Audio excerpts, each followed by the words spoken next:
What's up everyone? I'm Steven. Kami yung magkapatid Aligado.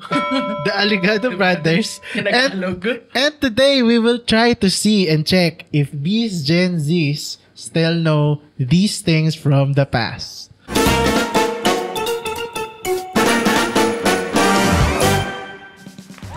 Hello everyone! Welcome back to Space Fellow, and for today's episode, meron tayong maliit na game Special lang. guest. Special guest na kamukha rin ng host. Ang isa. Kasi magkapatid sila. At medyo parang noontime show ang style ng aming paghawak ng mic ngayong araw na to. Pag noontime, hindi, mali. Pag noontime show, kailangan ng palakpak above the head. Wow. Ang gagawin lang naman natin is papahulaan natin itong magkapatid na to kung alam nila kung ano itong mga hindi naman old items, hindi rin obsolete, but rather ito yung mga items from the past, and we'll check if they still know or aware ba kayo kung ano itong mga items na to. Ano, may context ba to? May picture. Oh, hindi. Ito, context na lang. We were both born in the very, very early 2000s. So, I was born in 2002. Cute. Oh, I'm 22, Kuya Stephen is 40. Okay. Tama. Hindi, joke lang yun. Probably mga 60. Sige, sagad mo. 80. In multiples of Ito, pabilisan. Pabilisan lang naman. Wala nang parusa ngayon dahil pagod na kami. Pinarusan na kami. Parusa na kayo kanina sa ibang episode. Pabilisan at papakita na natin ang ating first picture na makikita nyo rin sa inyong screen. So, what is this? Yes, Daylo. Teka lang, adjust muna natin ang dilim.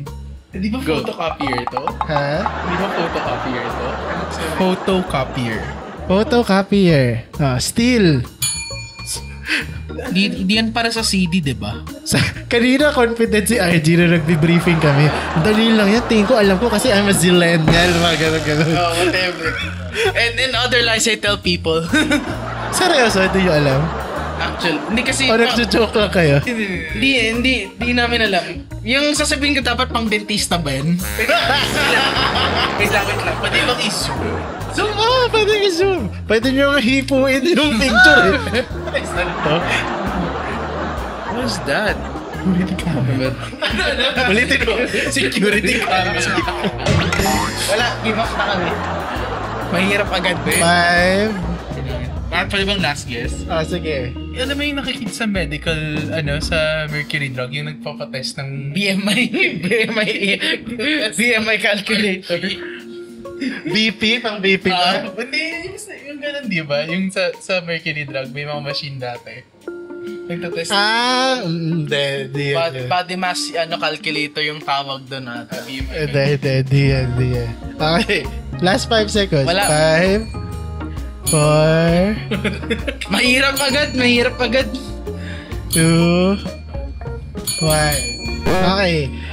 This is what you call overhead projector or OHP. Hindi, kasi alam namin yung projector. Wait, ito ba yung para sa kisame? Hindi, yung fina-flash lang yan. Fina-flash sabi mo, overhead projector. Fina-flash. Oo nga, kasi nakalagay siya sa medyo mataas na position. Pero ito may itong glass na to sa baba. Meron tong ilaw. So binabaliktad niya dun. Tapos binibeam niya dito. Sa isang mirror. Tapos itong mirror ibibeam sa wall or somewhere. Di na yun yung projector na naabutan namin eh. Projector na Projector yun. Yan ang tatay ng projector na alam niyo. Yung overhead projector namin parang flashlight na square eh. Hindi kaya. Ito. Kaya makikita, kaya dati nung bata ako, natatakot ako kasi simbahan ganyan. Ang gamit dyan na papel, hindi bond paper. Ay, wait! Okay. Acetate yung gamit. Hindi, Parang hindi. plastic. Hindi, wait, naalala ko na. Pare. Hindi yung projector to. Parang picture yung... Akin na to. Hindi, alam ko na yung prinsipyo niyan. Wait, naalala ko bigla. naalala ko, itatapat mo yung yung acetate sa harap ng ilaw. Doon sa salamin. Kasi ng babato. side yun. Yun. project. Gaganon mo. Igaganon. Tapos igaganyan. Tapos palabas. Kaya natatakot ako nung bata kasi yung kikita mo lumalaki yung may kamay na gumaganon sa pader. Print mo pa yung materials mo dyan eh. Yeah, ipiprint. Tapos nakabaliktad yung printing sa Yeah, acetate. inverted. Tapos inverted colors, inverted Sabi lahat. ko sana washing machine eh. Ulitin. Washing machine. Di ba na-imagine mo, nabubukas yan, gumagano. Okay, next. Oh, that's a rotary phone. What? Rotary phone. Wrong. Payphone. Okay, correct. Yes. iPhone.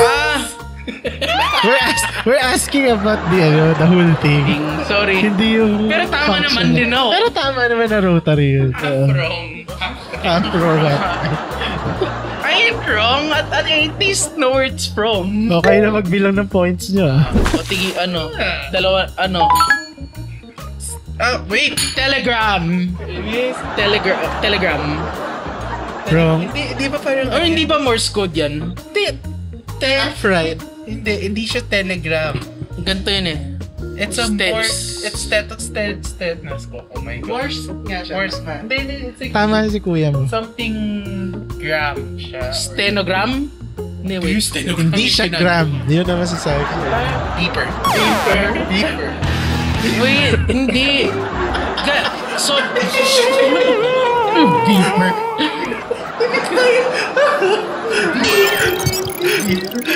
Hindi!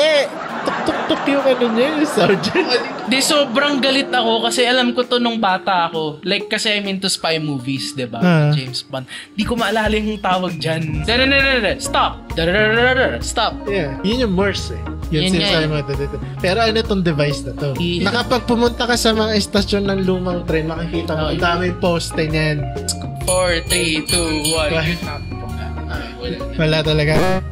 Hindi siya gram. It's a telegraph. Kita nyo?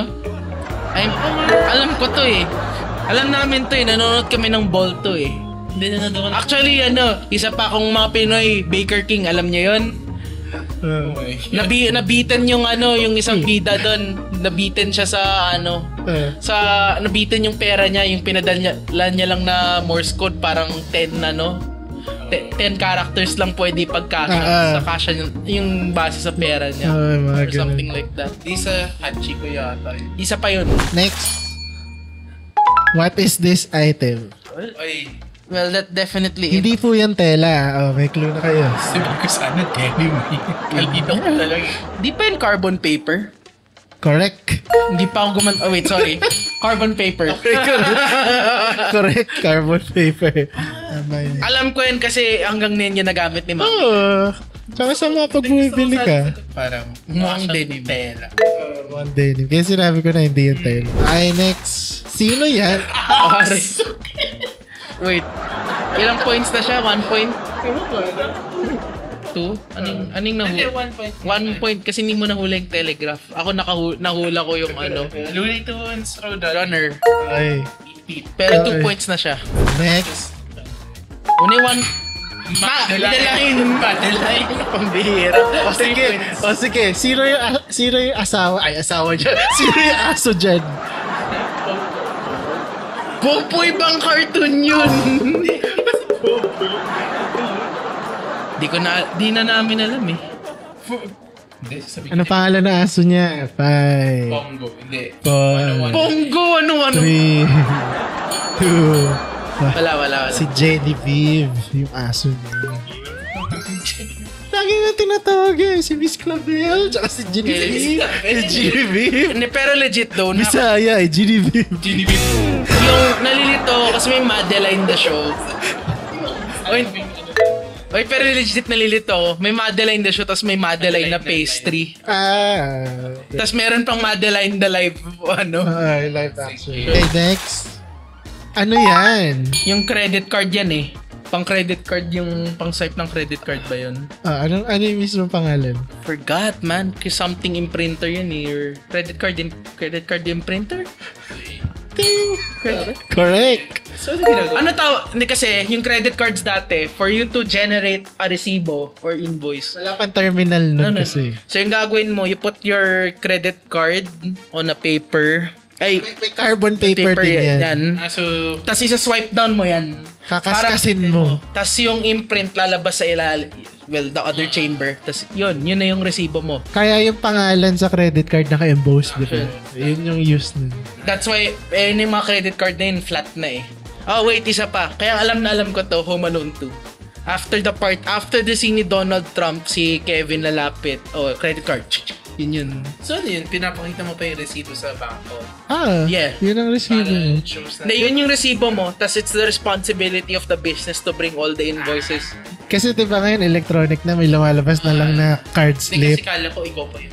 Kasi kaya mahirap i-debate ang credit card dati. As much as yung credit card dati mahirap kasi di mo mako-contest agad yung purchases mo kasi the business had to make sure na yung invoices were sent straight to the bank. Anyway, marami akong alam. At least on the credit card. Ilang points ka na? 3.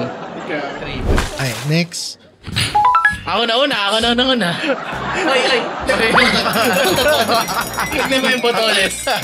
Let go mo. Wait, pero on 3. Dahil natin pareho. 1, 2, 3. Dexter's Laboratory. Okay. Laboratory.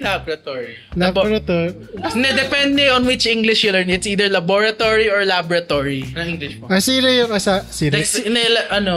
Kasi si Didi. Una, si Didi. Pangalawa, may stereotypical Russian accent si Dexter. So, you would lean towards laboratory. Laboratory, okay. Pero yun, that's American English kasi. Laboratory kasi parang aso, laboratory. I love your accent. Say it again. Kasi pag laboratory, parang laboratory. Labandera. My God. 4 points na ba siya? Ilang points? 3. We'll have editor look at it later. Pinahirapan niya yung editor. Akala ko nga overhead projector, makukuha niyo agad. Hindi. Na-repress ko yung memory na overhead projectors existed. Yung acetate na... Overhead projector washing machine talaga yun. Hindi, I think naalala ko na. Naalala ko na yung overhead projector. I was in a Methodist church. Usually. Kasi old school yung church na yun. I don't know where, pero sa akin, washing machine. Buisit. Ano tayo na? I know. Anyway, ayan, may natutunan ba tayo? Absolutely nothing.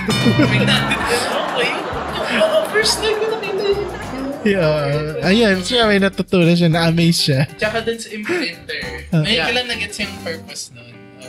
Kala ko mga time ni Kuya Stephen. Alas na masinang Sinahura talaga. Parang sinabi may telegraph na panahon pa lang na nag-i-invento ng telepono. Parang panahon ko yun.